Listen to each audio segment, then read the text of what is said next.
Hi and welcome to this week's video. As you can already tell from the title, we are going to be talking about how to achieve anything by lying to yourself with help from the subconscious. And to begin, we are going to talk about how the subconscious works and what it is and how it can help you achieve anything you desire in this life.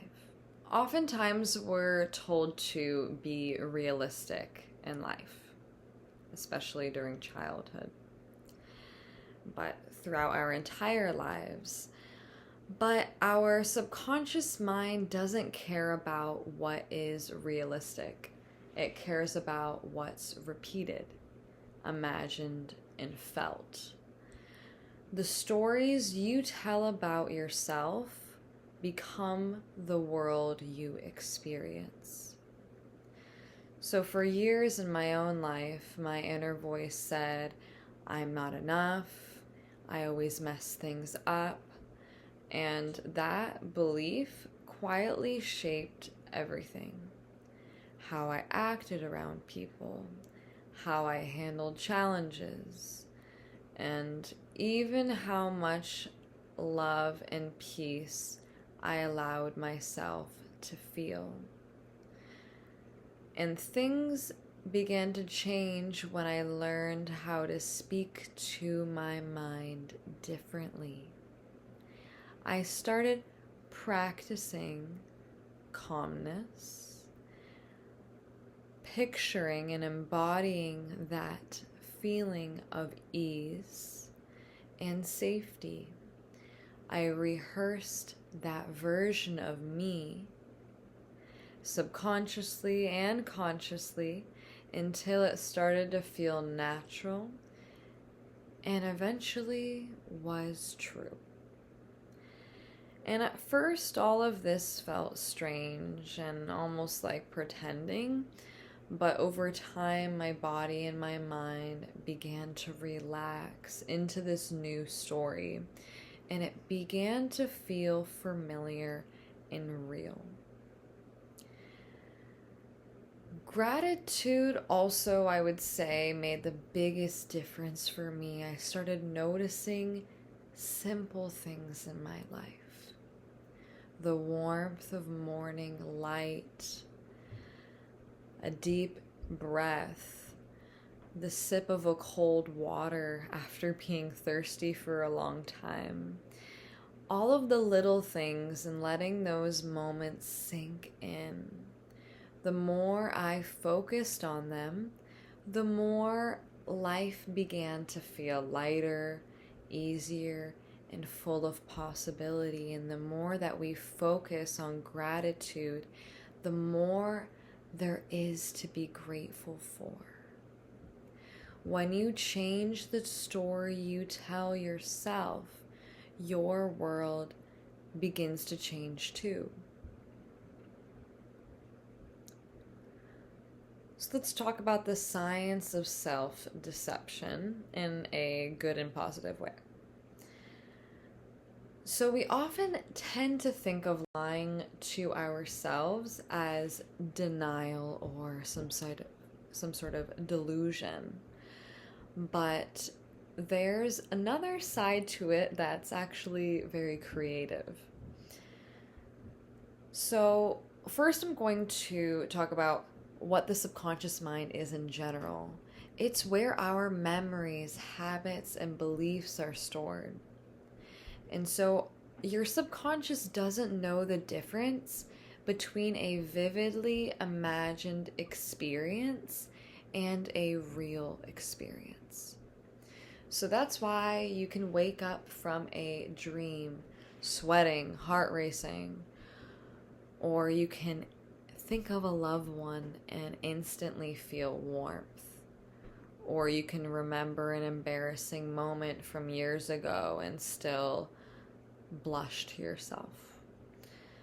So this imagination isn't pretend. It's a powerful data our subconscious takes very seriously. So here's what's happening behind the scenes.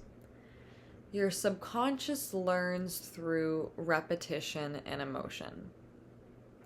What you repeat, you reinforce as truth. And your reticular activating system, RAS, a part of your brain, filters the world to match your dominant beliefs. If you believe people are kind, you start noticing kind people. If you believe I'm always unlucky, you start to notice every small setback. And this neuroplasticity means your brain can literally rewire itself through consistent thought and feeling. You're not stuck with this old programming. You can install new patterns. So this lying to yourself really isn't lying. It's training your brain to see what you want it to see and feel how you want to feel. So how does this lying work? It works when you repeat a new story often enough with emotion behind it. Your subconscious starts to adopt it as truth. And that's how athletes, musicians, performers use this visualization. They actually rehearse success in their mind until their body knows exactly what to do. And you can do the same in your everyday life. You can imagine yourself calm during a hard conversation. Or picture yourself smiling, relaxed, and confident. Or even feel the ease of life, of the things you desire before they even happen. And at first it may feel a little bit silly, but then it starts to feel like your reality. The more you're grateful, the more that you see the gratitude for everything. The role of emotion. Emotion is the glue that holds these new beliefs together. Logic rarely changes how we feel, but feeling can completely reshape what we believe. Your body and your mind speak the same language, which is sensation. For example, when you breathe slower, when you drop your shoulders, when you soften your voice, you're sending your mind a signal. For example, I'm safe now. And this safety opens the door for confidence, creativity, and connection. So instead of fighting fear, start feeling into what calm would be like. Pretend for a moment that it's already here. And your body will start to believe you. And your mind will follow. And continuing into this gratitude, gratitude is the most powerful reframe.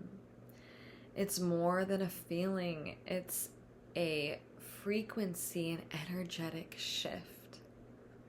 When you focus on what's working, your brain releases dopamine and serotonin, and you literally feel better, which makes you think better, act better, and attract better. And it's not any sort of magic, it's actually chemistry. So try this simple shift when something goes wrong. Pause and ask immediately, even if it's difficult, what can I still be grateful for right now? And notice how your body softens when you find even one small answer. The more you practice this, the more automatic it becomes. Gratitude doesn't ignore your pain. It doesn't push it down. It gives it context, and it reminds you that there's more to the story. That just because something happened at work that made you feel really stressed out or really anxious or made you feel upset doesn't mean that there isn't so much more to be grateful for with your work environment or in your day-to-day life.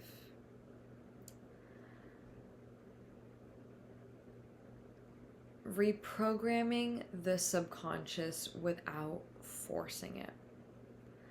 So your subconscious is most open when it is relaxed, when you're trying hard. When you're not trying hard, you naturally enter into a light state of trance.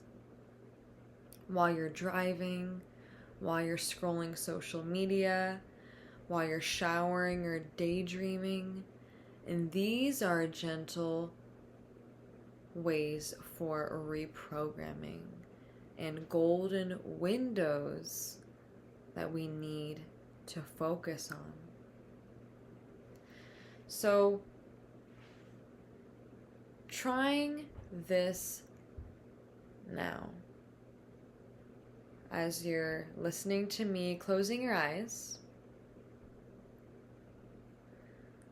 And for a moment, I'd like you to imagine your ideal self. Notice what they're wearing, how they carry themselves, the confidence they have, what they would feel like. Feeling the scene, feeling the ease, knowing that this is you.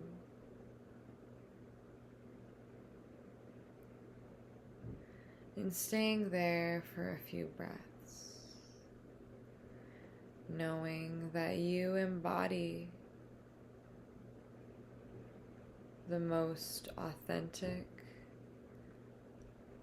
version of yourself now. Slowly opening your eyes.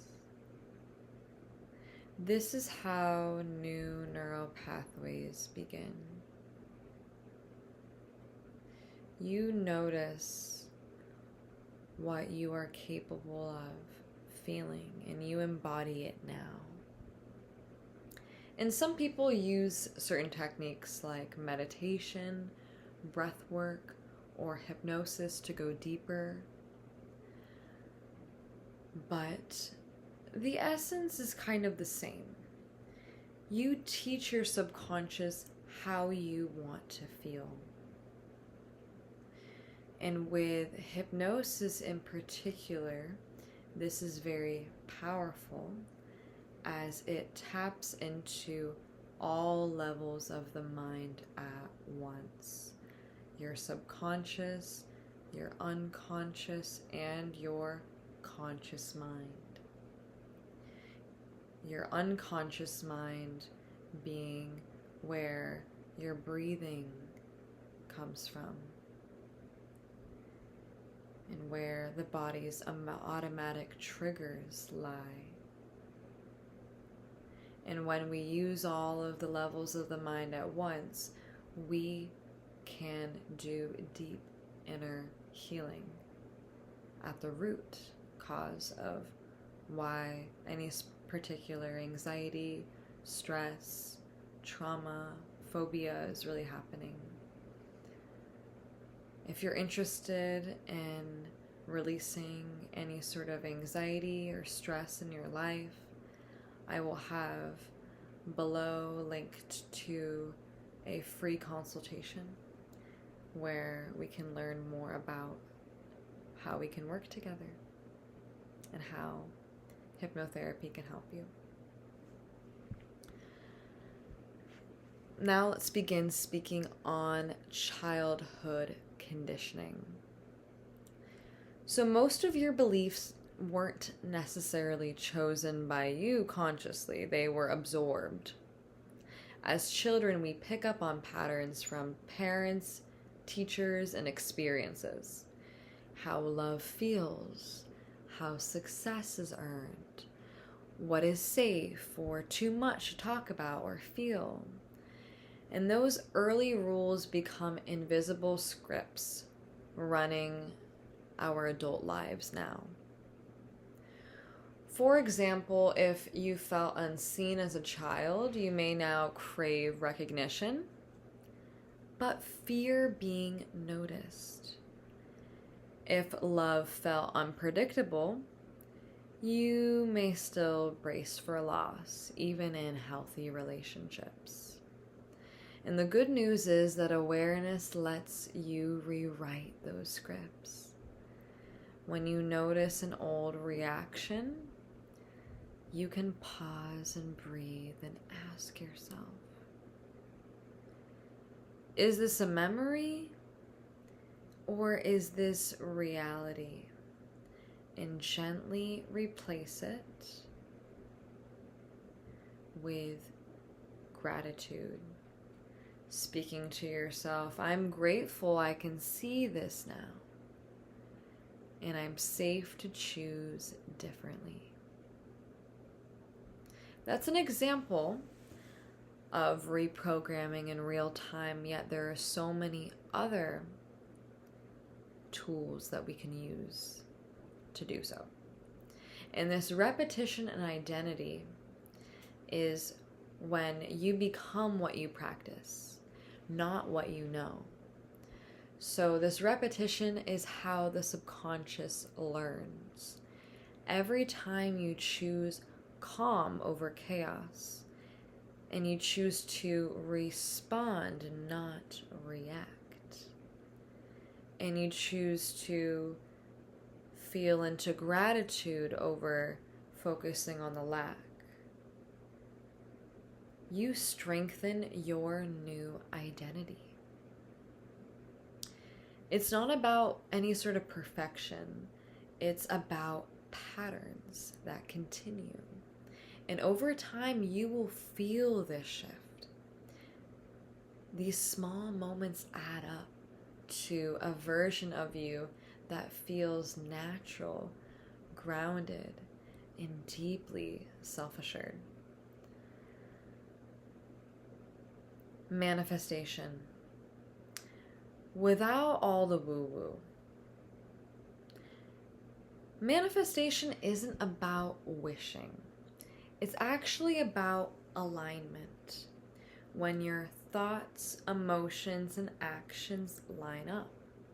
When we work with the subconscious, the conscious, and the unconscious mind all at once, reality starts to cooperate.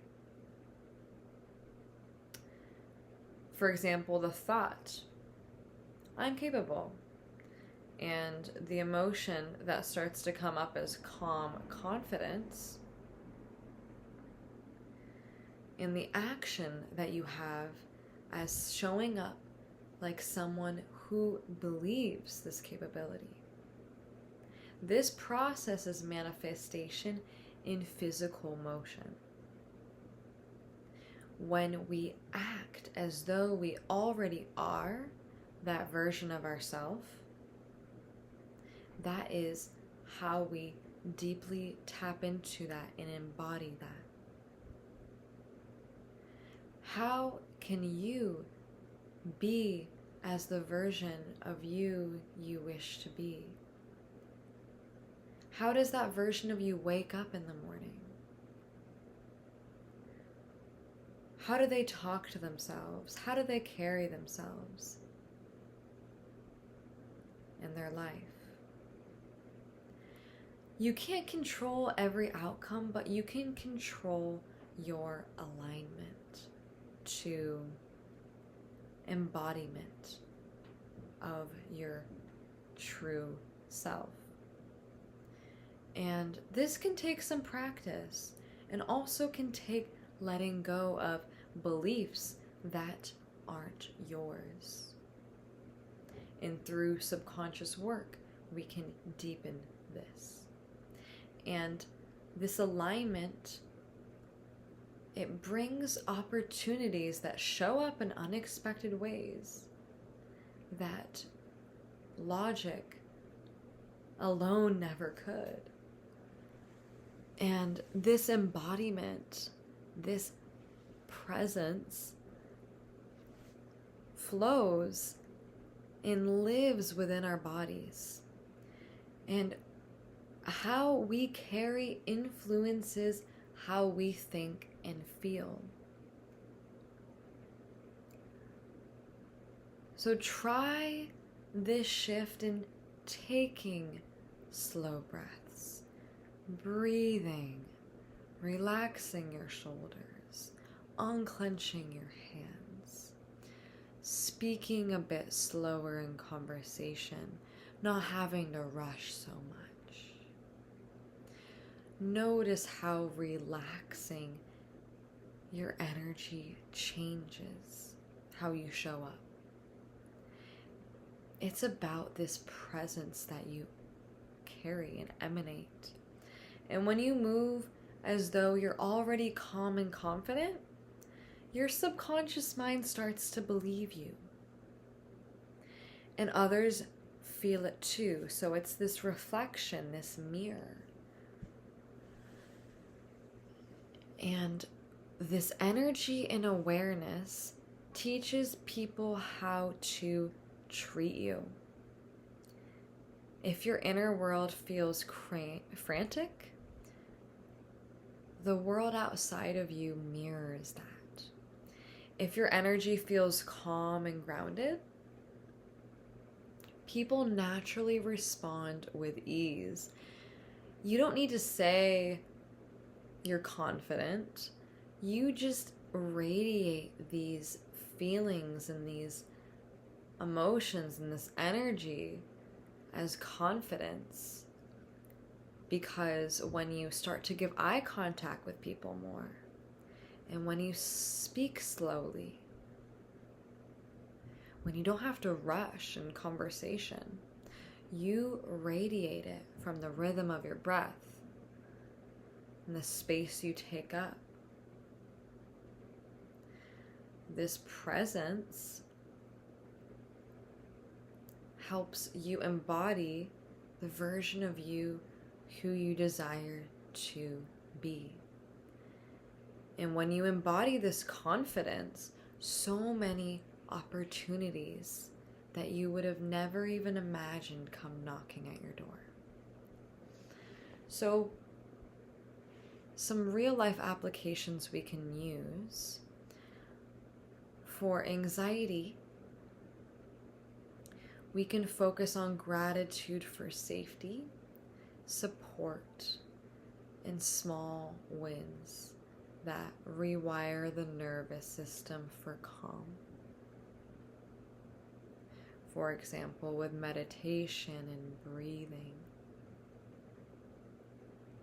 taking things slow sometimes, not having to always have to move so fast.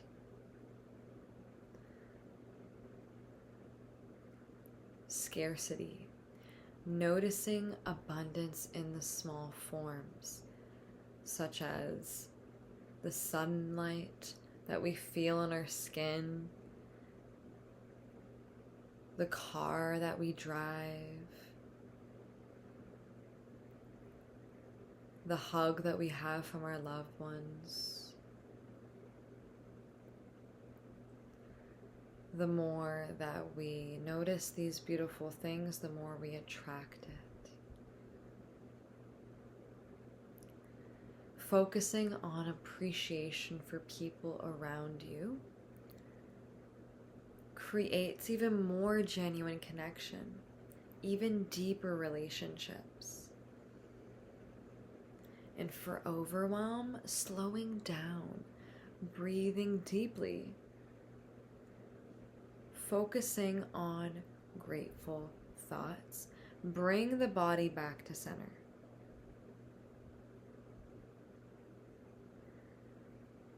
And embodying peace and joy to help build this stable emotional beingness and inner peace by doing fun things, exciting things in our lives. And we can deepen this practice by practicing these 5 things daily. 1, noticing and observing limiting thoughts without judgment. This awareness is the first rewriting. 2, focusing and shift your attention to what's working, even tiny things in your life, such as the way that you're cooking or you're meal prepping, or the way that your communication is in relationship. And 3, feeling, letting gratitude and confidence live in your body. Allowing whenever you feel gratitude to sit in that, amplify it, celebrate yourself. And journaling for 4, recording daily moments of gratitude. For example, the other day, I was at the store and there was this little girl that pointed to me and she said, "Mommy, mommy, princess." And little moments like that where I felt so much joy and so much peace for her saying that to me. That normally wouldn't have been something I would write down or remember, but when we choose to write down these things, we can look back and notice how many amazing things happen in our lives all of the time. And setting progress and setting these goals that we have for ourselves and tracking that as well. So if we are trying to have a more consistent yoga routine or meditation or trying a new sport or trying to succeed in business and setting business goals, how can we practice this progress tracking, and how can we celebrate ourselves more with that? And 5, reconditioning, which is very important, which is the hypnosis, the meditation, the breath work, doing the deep inner work.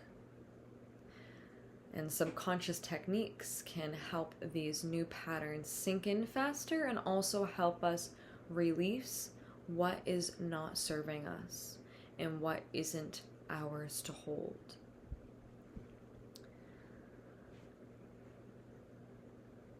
So to close off everything that we've discussed, I would like you to ask yourself, what story am I telling myself right now? And does it make me feel open or tight? And maybe restricted? And what would happen if I told a kinder story to myself? Instead of focusing on what I don't want to happen, what if I focused on what I do want? Imagining the life that we do want to live, imagining the business that we do want to have, the relationship we do want to have, instead of focusing on what we fear. imagining the fulfilling work, connected relationships, the calm and peaceful mornings, and practice gratitude for even the smallest signs that it's happening now. And those small, consistent shifts ripple outward. They shape your behavior, your energy, and eventually your reality. Some people use hypnosis, breath work, and all these different techniques because they help to rewire the subconscious mind for success. So it can feel safe to believe something new when it sheds the old. My name is Antonia. Thank you so much for watching this video today. I help people release anxiety with the help of hypnotherapy to tap into their most embodied and authentic versions of themselves and live the life that they desire. If you're interested in one-on-one hypnotherapy sessions, I will have that linked in the description box below. Thank you so much for watching, and I will see you in the next video. Bye.